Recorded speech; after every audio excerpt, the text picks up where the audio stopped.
Yan lang yung nalatagan namin mga idol. At yung iba, at ito, saka na to kasi naubusan. At yan ay tatanggalin din. At yung lupa niyan ay marami ng bakterya. At marami na amoy niyan. At kailangan naman natin tanggalin. At ito ay natanggal na. Ayan, kita nyo. Malinis na. Tapos mamaya ko na yan ibabalik yung hapunan niya. At ito ay hindi pa. Ito, bali 3 kwarto. At 4 yun. At ito ay nilatagan na. At ayan ay sinampulan na nga mga idol. Yung paglatag namin. Ayan. May mga ipot na kagad. At ito si Bangkas. At dati yan doon sa 5 na kwarto. Dito yan sa pangalawang kwarto. At palit ko naman yung lugar nila para hindi naman sila dyan ma-immune. Bali dito naman yung pula. Tapos yung Bangkas. At dito na naman. Ayan. Ayan. Tapos dito hindi pa. Hindi ko pa yung latagan mga idol. Tapos dun sa likod at nalatagan ko na yung mga square pin. At kita nyo mga idol, ang gaganda ng mga inalagaan ko. Ayan ang ganda. At maganda sa pakiramdam pag nakita nyo at ganito yung inyong mga alaga. At mainit. Ano. At ang gaganda Parang hindi ako makapaniwala na akong nag-alaga nito mga idol. At ganun lang ang ginagawa ko sa araw-araw. Puro vitamins mga idol yung ko dito.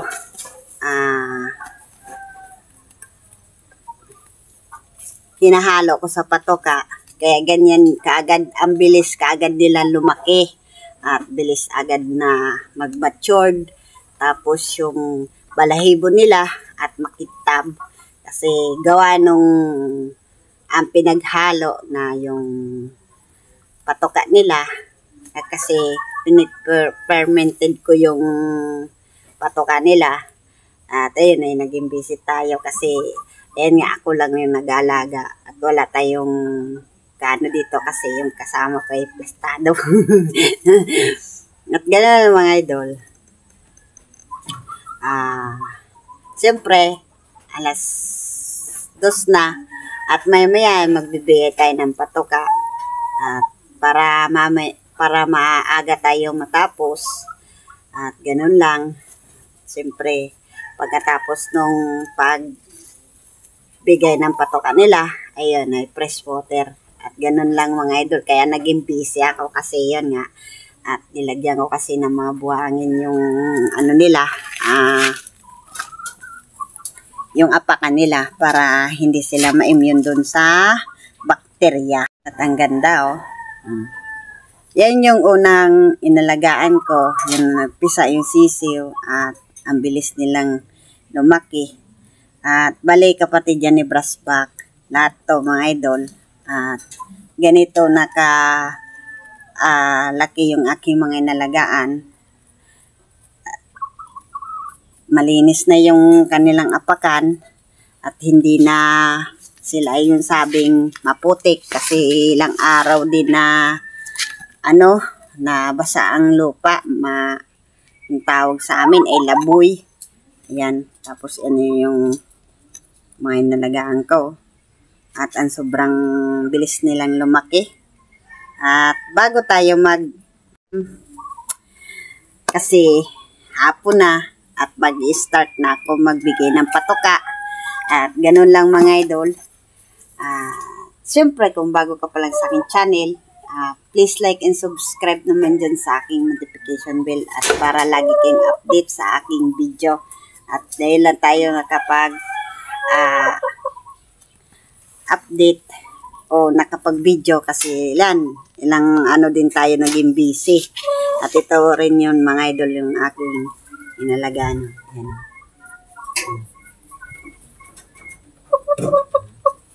Ang bilis nilang lumaki. Ayan. Tapos may mga dahon-dahon pa. Ayan yung ganyan yung ginagawa nila kasi pag ganyan, smooth niyan sa paa nila, wala na yung sagabal.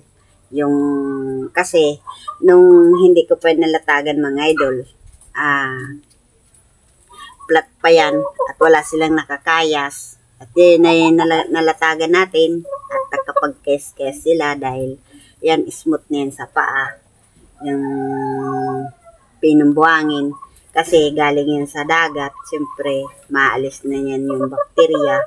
Maganda sa ating manukan pag ganito, mawawala yung mga amoy-amoy kasi dala na yan ng ng patuka nila, siyempre yung ipot at dyan yung nakakasama sa ating mga alaga at dyan ay nagkakaroon ng sakit.